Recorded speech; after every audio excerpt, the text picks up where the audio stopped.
Hey, what's up, everybody?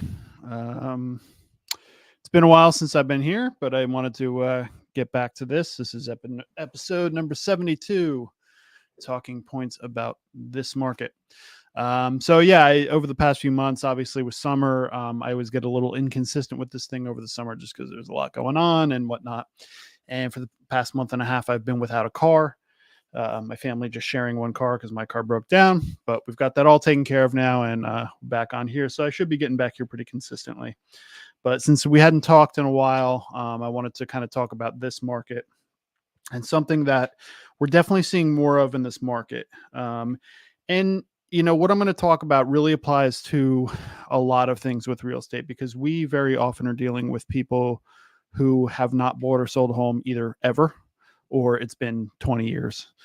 So a lot of times their experience was 20 years ago in a very different situation, and we kind of have to have contextual conversations around what this new market looks like and what the state of real estate is these days. If it's been 30, 40 years in some cases since they've had a real estate transaction, we kind of have to walk them back and explain how things are these days. So I think that's pertinent now with what's going on with the market. And I wanted to kind of talk about some of these things and kind of lightly touch on it. Because a lot of the conversations that we're kind of forced to have these days really is kind of unique because what I think that you'll find, and this really kind of applies to everything, it's just very specific to real estate and what I'm going to tell you, but there's a message that you get from just hearing the social media, the noise, the news, whatever it is that you're getting your talking points. And the real estate market is crazy, right? That's what everyone comes to me like every day when they're like, how's the market doing? And I'm like, we're getting by, but there's a lot fewer transactions. It's kind of tough for those of us working in this profession. You really kind of got to go out there and get your business, and there's not as many transactions happening, yada, yada, yada. Right. But most people, like in their head, they want to ask me because they just know, boy, I hear real estate's crazy nowadays, which is true. But let's talk about that a little bit, right? Like what makes real estate crazy these days? So let's cut back to 2021 when there were so many transactions. Like basically, that was only my second year in real estate. And, when you're getting started in real estate, it's a matter of finding clients for one thing. And then secondarily, once you find the clients, finding them homes. In 2021, there were just so many transactions. So like, it was really kind of like, how quickly can you find clients? But once you find them, as long as you know how to put together an offer and everything, get an offer accepted, most of your clients are going to be fulfilled because there was just so many real estate transactions happening. And a lot of that has to do with the fact that back then, people were getting mortgages at 2.5% and 3%. So people had money to throw around. When you have a mortgage at 2.5% or 3%, you got a good budget, right? You have a lot of buffer. You can put in offers above asking. Well, cut to today in 2023.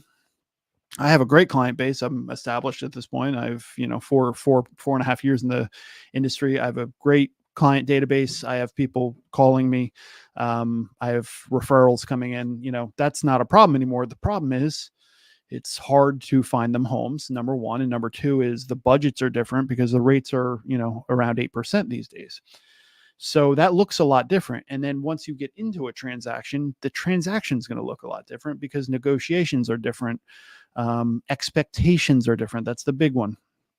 So, for example, if you're selling a home, let's say I'm as the agent on the buying side, we're trying to put an offer in on a home. The home's been on the market for a few weeks. They don't necessarily have any other offers, or they have one or two.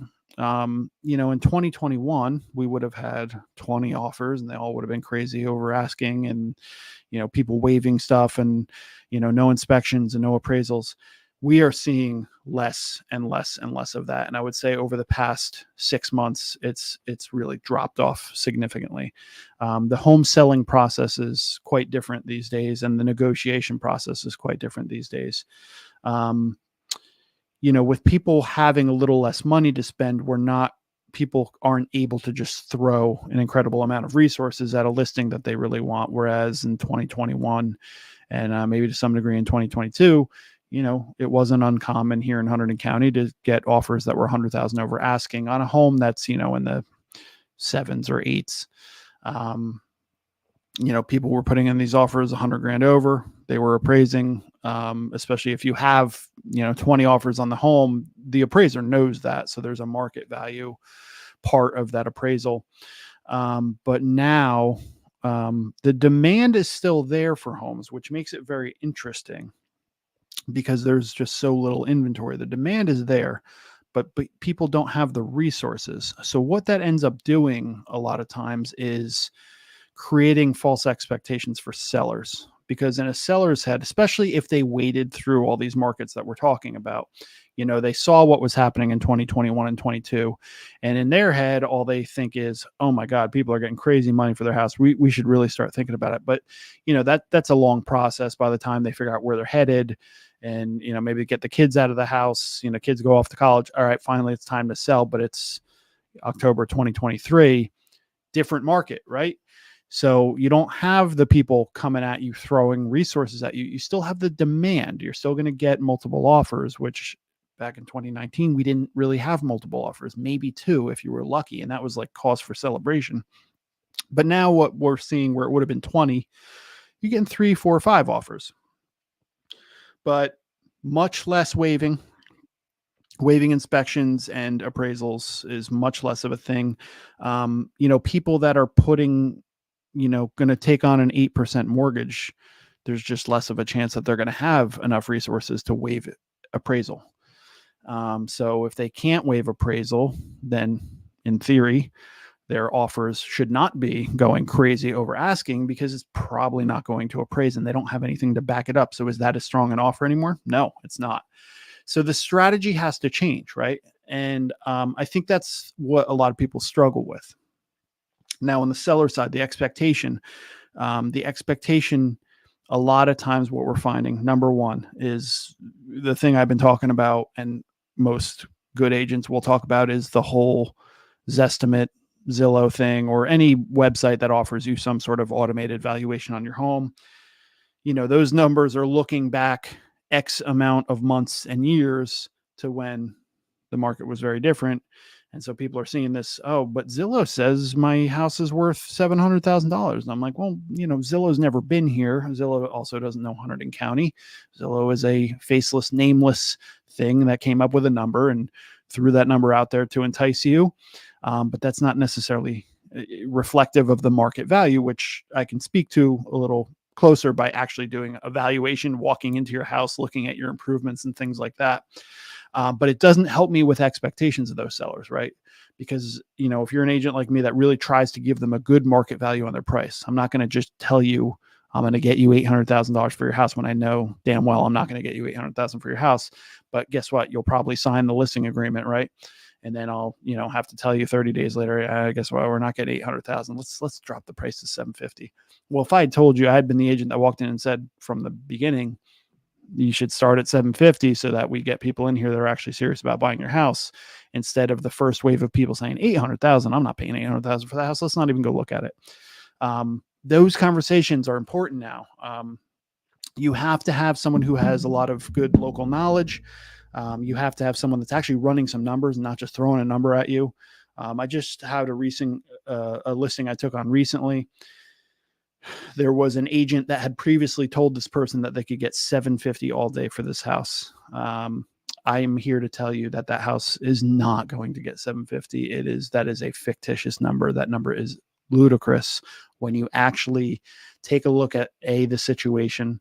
It's a unique situation in which they're selling an investment type of property. The people who are buying investment properties are not just going to give you top dollar, as opposed to an owner occupied property where they will be willing to give you top dollar because they want to live there. They want to make it theirs. They'll throw a little extra money at it. An investor doesn't do that. They just want it to make financial sense. They're not emotionally involved in it. They're not going to live there. They don't care. It's just got to make sense on paper.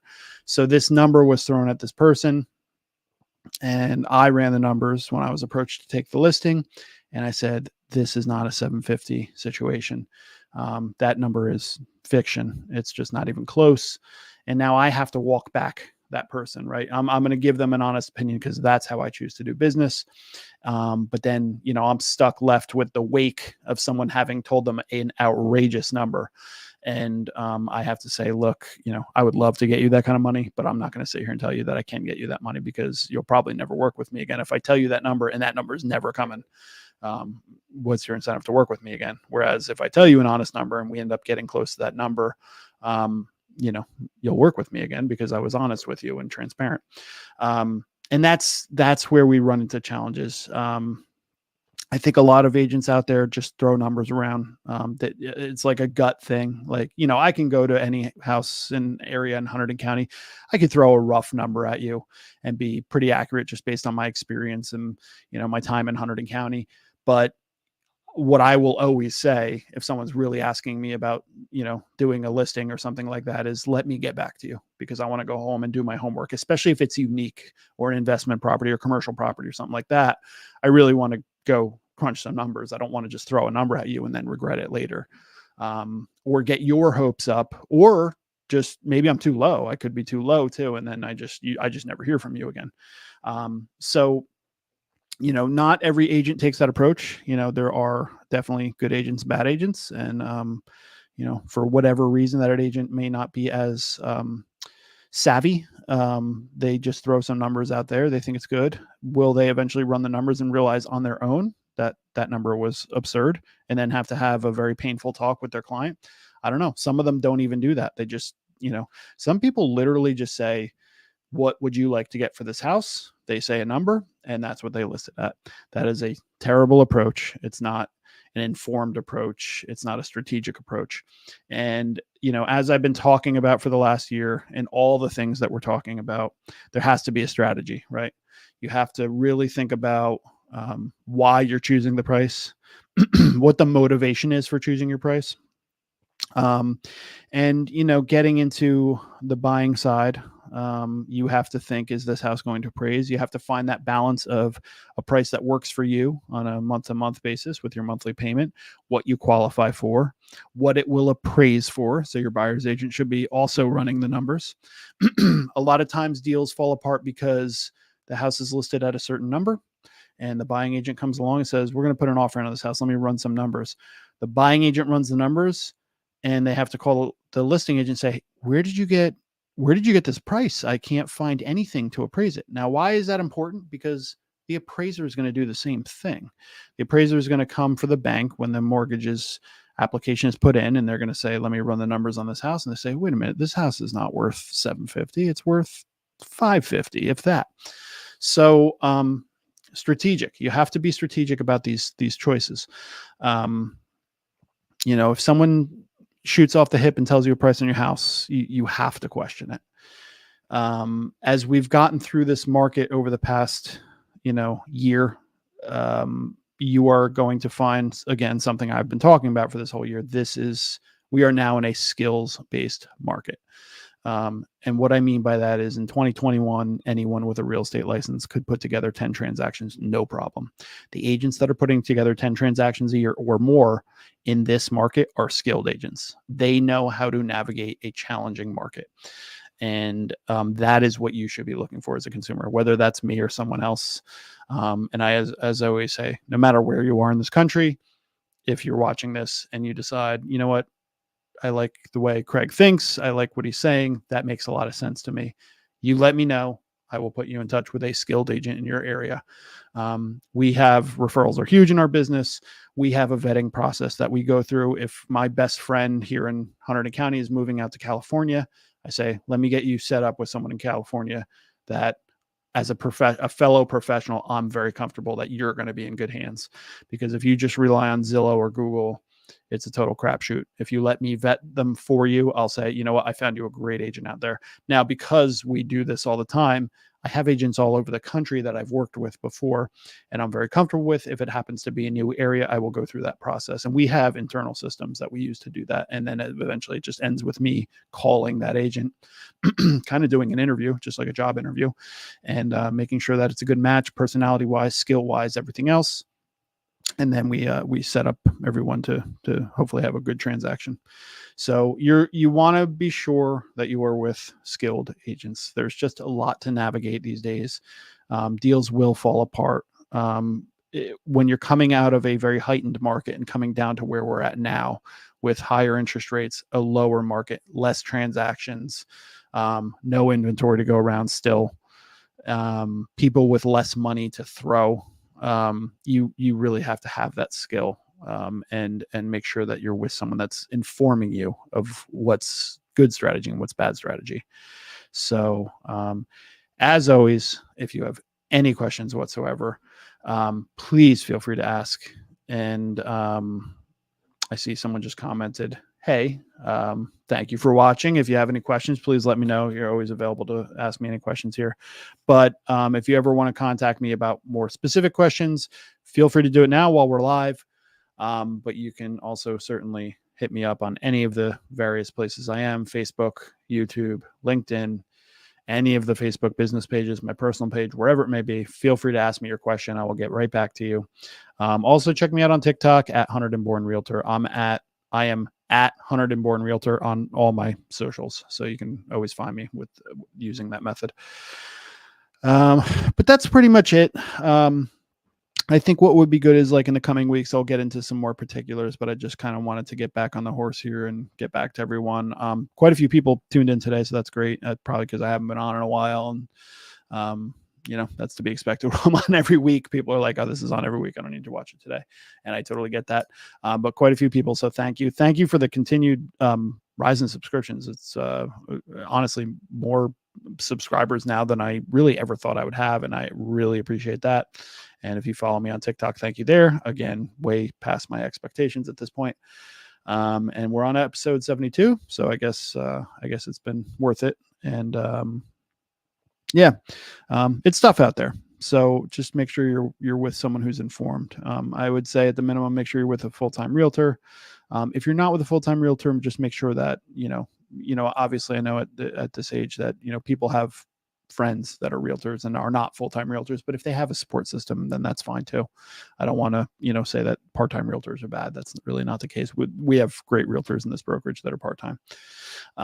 But you just want to be very, very careful in making sure that you can have strategic conversations with those agents, and that, if it passed the sniff test, right? Like if you ask any agent a question that's relatively complex and they can confidently answer you and nothing is like jarring to hear, like nails on a chalkboard, you're probably with a good agent.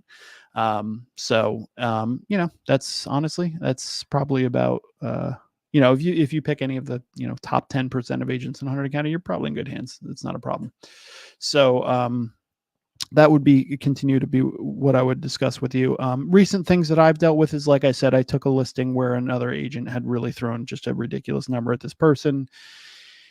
And, I just don't think it's right because, I have to deliver the bad news, but what I'm delivering shouldn't be bad news, because what I'm really saying to this person and taking this listing and saying, listen, you're not going to get that number, but you're still going to get a good number because the market is still healthy.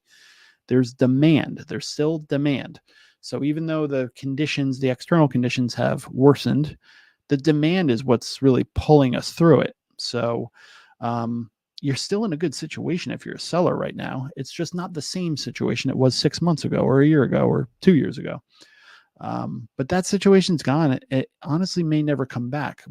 I don't expect that we're going to see 2.5 or 3% interest rate on mortgages, maybe ever. But certainly not in the near future. So obviously at that point, the conversation changes. I mean, that's a giant variable, and the market conditions change. And, like guys like me that are doing this every day, we are the first ones that see how it changes and what that means to you as a consumer. If you can't have that conversation with your agent, you should get with a different agent. That's what I would say. So coming weeks, if you have anything that you want me to cover on here, I hope to get back to having some guests on here. I think it would be a great time to have my colleague Todd Mershon on here. We've talked about it. It really was me over the summer who really couldn't get connected. But I think Todd would be a great person to have on here and talk about what's available in terms of financing, because obviously we know the rates are high, but like people are still buying homes, obviously. So like, what do we do about high rates? Like, what's the strategy there? Again, getting with that professional who's going to say, all right, well, here's your strategy. When rates are 8%, this is what we do to kind of counteract that and protect you and save you money. There are assumable mortgages out there. I actually just saw my first listing I actually can't believe it's the first one I've seen. But just so you know, like what an assumable mortgage is, there's people out there that are sitting on a 2.5% mortgage. And if that's don't quote me on this, well, this is what we'll let Todd get into. But if it's a government subsidized program, VA loan, FHA loan, and the client is eligible for the VA loan, that's a different story. But the FHA loan, as long as they're eligible, they can assume that loan. So there's a listing that just came on recently in Hunterdon County, actually a very pricey house. They bought it with an FHA loan. It was actually my listing. They bought it with an FHA loan, and they are now selling it a few years later. They can have the buyer assume their 2.5% mortgage loan. So imagine if you're looking in that price point and all of a sudden comes this little one that has a 2.5% mortgage as opposed to an 8% mortgage on a house that's almost $1 million. That is massive savings. So it's a listing where I thought, potentially it might be a little bit overpriced, but what kind of price can you put on a 2.5% mortgage right now? Interesting situation, right? So, things like that are worth discussing, certainly with a financial professional like Todd Mershon. So I'll have him on in the coming weeks, but any particular questions you have that you would like me to address in future broadcasts, please let me know. I generally come on here on Fridays sometime between 1 and 4. And if you subscribe and like and all that stuff, you will get the notification. And I'm happy to answer any questions. Thank you so much for watching. Always appreciated. And if I don't talk to you, have a great weekend. Take care. I'll see you soon.